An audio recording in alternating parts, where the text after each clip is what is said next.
Hi, I'm Caitlin E, and welcome to the Lit Review. I just spilled water all over everything. So it's been a chaotic morning, and I'm hoping that that chaos does not extend to LitLand. I don't have a lot of faith in the fact that it won't. It feels like an omen, but let's find out.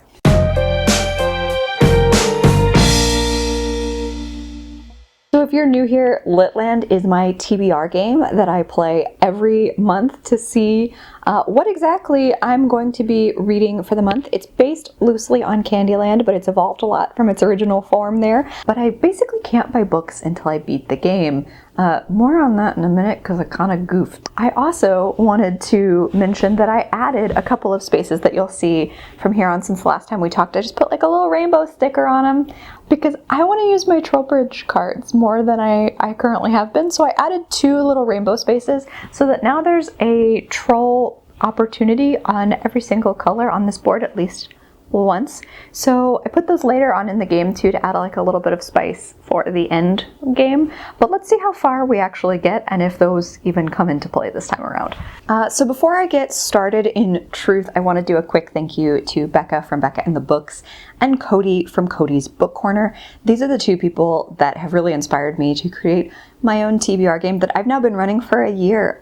And I've met so many of you amazing people through them, so they always deserve a shout out as far as I'm concerned for being kind of the originators of this, at least in my YouTube watching. They're the 2 people that got me the most excited about doing this myself.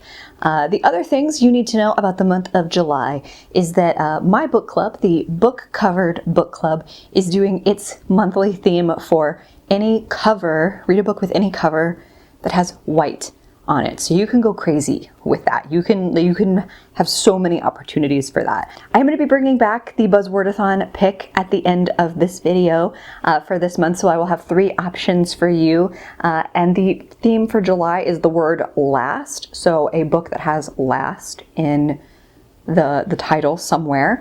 And then I'm participating in a lot of things because I have no chill. Even though June was a very difficult month for me and I didn't post nearly as much as I wanted to, I somehow have convinced myself that participating in 3 readathons is the way to go for the month of July. I'm going to be participating in the historical romance readathon, which goes from like end of June, beginning of July.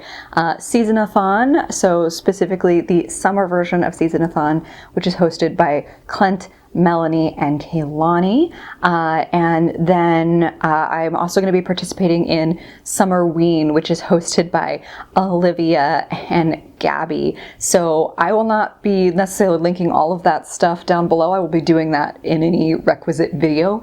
But those are just the things I'm trying to participate in this month, which it turns out is a lot. So the other thing that I owe you is a quick check-in before we find out what's going on with LitLand this month. So I had 9 books to read. I had 8 books and then 1 rollover from the month of May. So I did finish my rollover. You haven't seen this video because again, I have been very behind in my posting.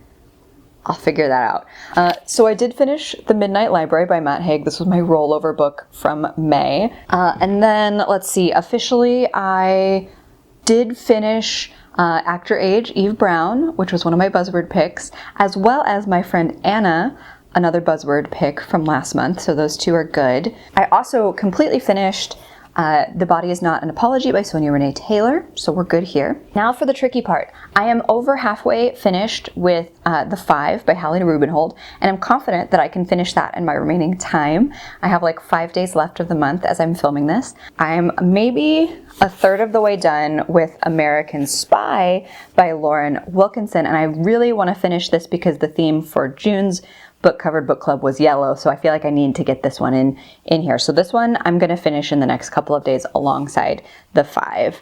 I am just in the beginning of Wild Women in the Blues by Denny S. Bryce.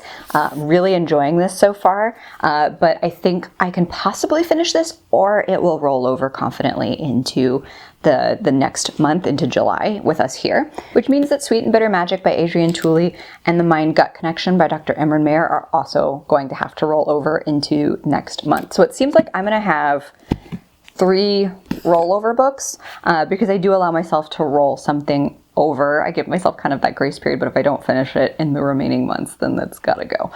However, I am gonna take 3 punishments this month because I broke my book buying ban.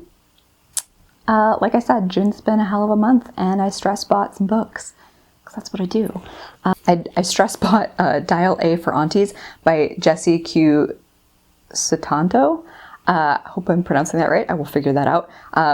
But bought that. Also bought Honey Girl by Morgan Rogers, The Southern Book Club's Guide to Slaying Vampires by Grady Hendrix. So I think it's okay that I broke the ban. Like, I was having a time, and 3 books is not that bad. However, I'm gonna take 3 punishments for it, like punishments, because not all of my punishment squares are actually terrible prompts. They're quite fun. They're just more challenging than my other ones.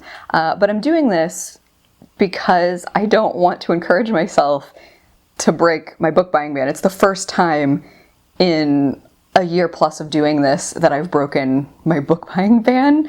So I want to make sure that it's set in my brain that I shouldn't do this on the regular. I already let enough things squeak by my couple of book boxes that don't count towards that.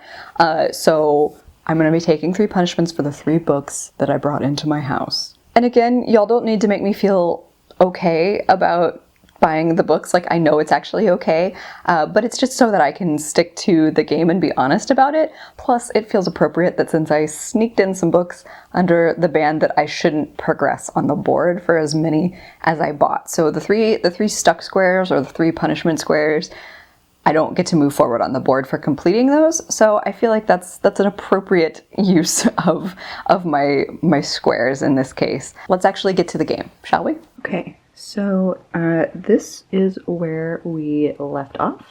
Orange card where we left, and all the rest of these goodies. So these are going to be our discards now.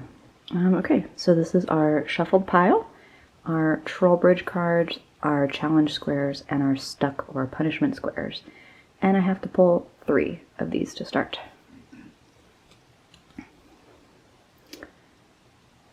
Oh. This one is less than a 3-star average. Now I could use Goodreads or Storygraph for this. I'm probably going to use Goodreads since I've defaulted to that a little bit more. Yikes. Okay, you know what I'm going to do? I'm going to screen record on my phone. Let's go to Goodreads. Okay, and go to my books. And then we're going to go to the home shelves backlist book shelf, which has over 400 books on it. I have a problem, don't at me. Okay, and then we're gonna go to average rating sorted by this reverse here. Okay, so I have 4 books on my list that have an average rating of under, but I'm gonna go for the first one that came up, Beloved Enchantress by Joan Van Nuys. And there's only like 19 ratings for this on the whole of Goodreads. So maybe there's hope that this will not be terrible. But I am doing the historical romance readathon, so I can scooch this into a readathon. My fear is that because this is an old school historical romance, that I'm getting myself into like some questionable content. Like, let me see, the back of this, it looks like it's a Viking romance because there's a Viking ship on the back. It's got a really cool back cover. Our heroine's name is Sonevia Melby. So she doesn't want to be a housewife. She wants a life of adventure, and she falls for a man named Raven. He's doing it for her, his kisses are fire, all of that good stuff. And then on the very morn of their wedding, Sonevia was spirited away by the feared Viking chieftain Rolf Gunnarsson, and she swore no man would take by force what she had freely given to Raven. And that no mere Viking could break the vows of never-ending love between them. So I'm worried about the mention of force in the summary. This could be a disaster, but we're gonna go for it. This actually came into my collection last year when I bought a mystery box of romance novels on eBay. So that is why this is in my life. I didn't know anything about it when it came in to my life, and now I know just enough to be afraid of it. I love getting romances in my TBR, but this is kind of potentially a fitting punishment since it's a less than 3-star average rating. We're gonna see how this goes. Okay, punishment number 2.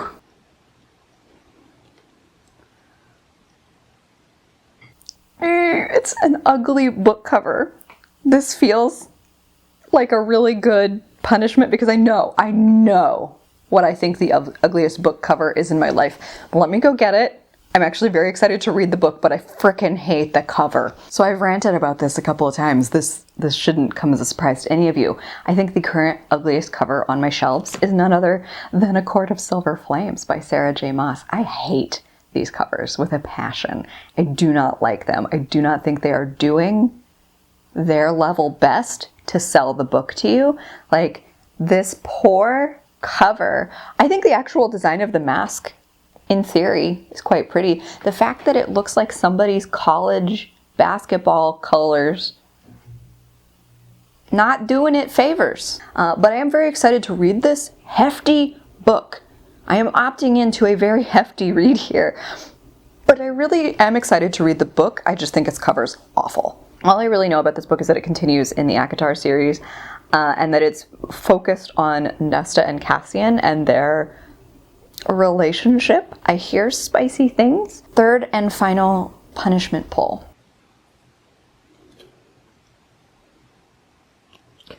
Okay.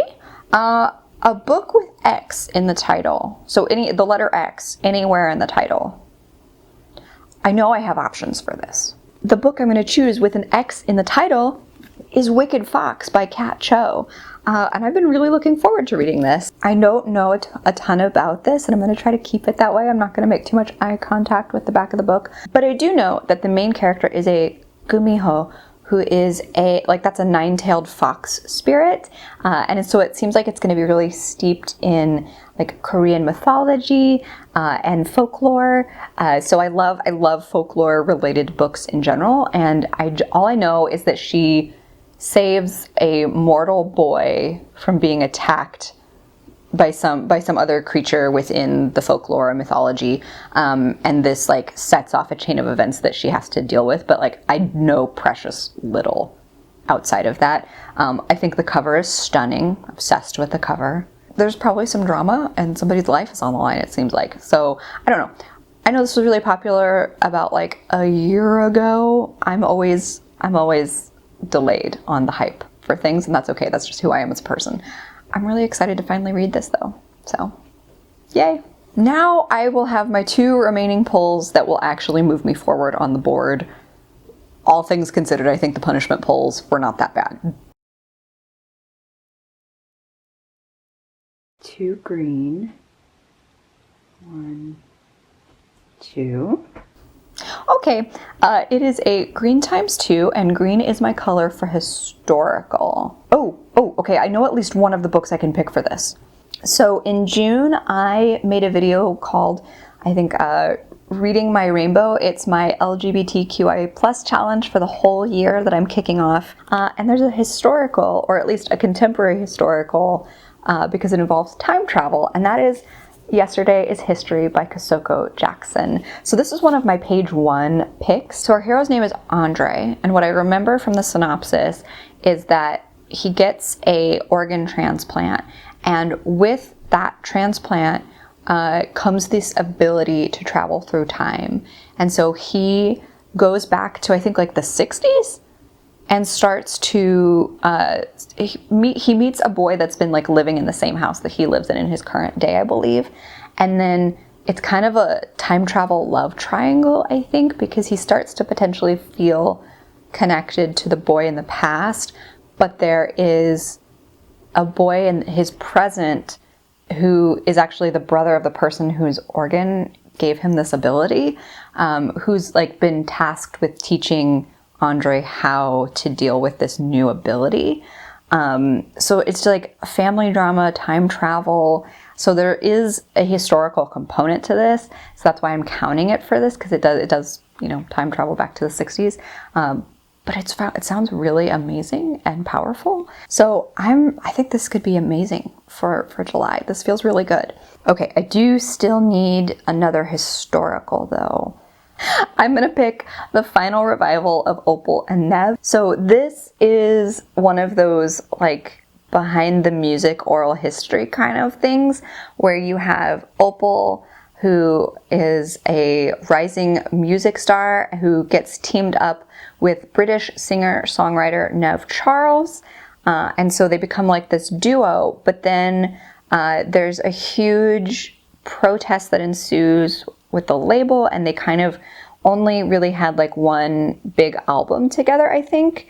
And decades later, as Opal and Nev consider a reunion, there's a journalist that seizes the chance to curate an oral history about her idols. While this is technically set in the contemporary, there's a lot of like discussion and reflection of the past.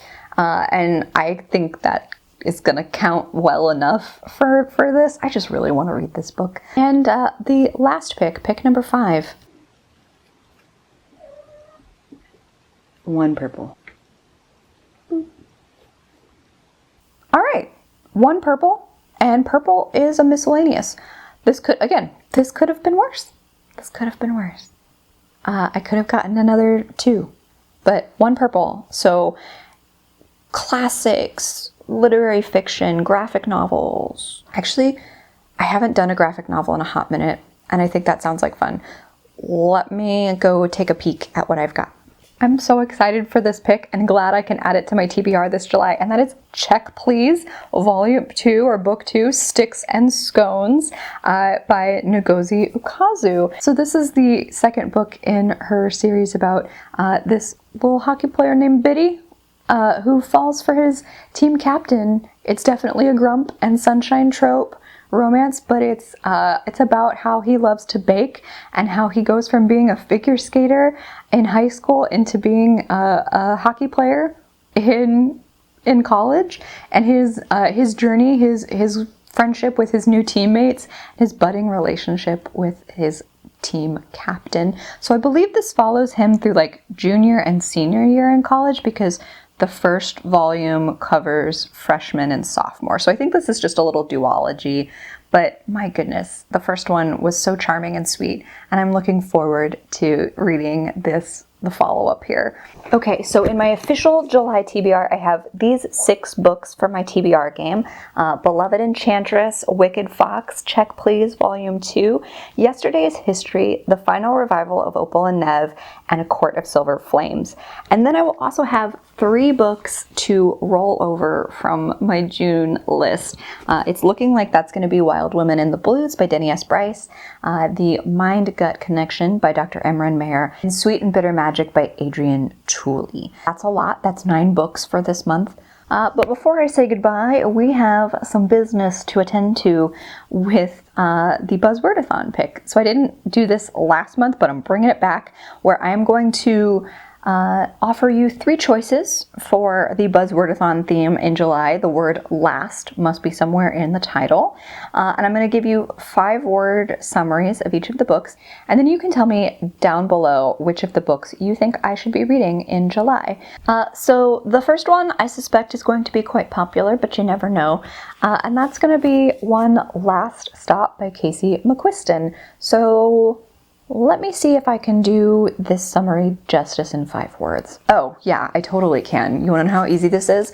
Female romance, time travel. Or if I wanted to reverse it and say time travel, female romance. Either way, accurate. So, option number 1. Now this one is a bit of a pocket pick for me, but I had to include it when I was going through my owned TBR. The Royal Diaries, Anastasia, The Last Duchess. The Last Grand Duchess, my apologies. Carolyn Mayer. Yeah, no, this is very self-explanatory. Fake Diary of Princess Anastasia. That barely needed words. But option number 2. But it is a collected volume of Why the Last Man by Brian K. Vaughan, Pia Guerra, and Jose Marzan Jr. So collected graphic novels. I really want to give this a reread and think it would be a good way to continue on with the series. But let me see, summary for this. Men are dead, except Yorick. Yorick is the main character. So this is option 3. So you can tell me whether you would think I should read Why the Last Man, Anastasia, the Last Grand Duchess, or One Last Stop. These are my options for Buzzwordathon. Please let me know down below which one you think I should take a crack at this month. I did promise you chaos, and I feel like I delivered on that. It has been a very chaotic video in the filming. We'll see how the actual month goes. Hopefully that chaos doesn't carry over into July. Thank you for spending time with me. I hope you have a fantastic reading day. Like and subscribe if you'd like to see more from me or this channel, and I'll see you in the next one.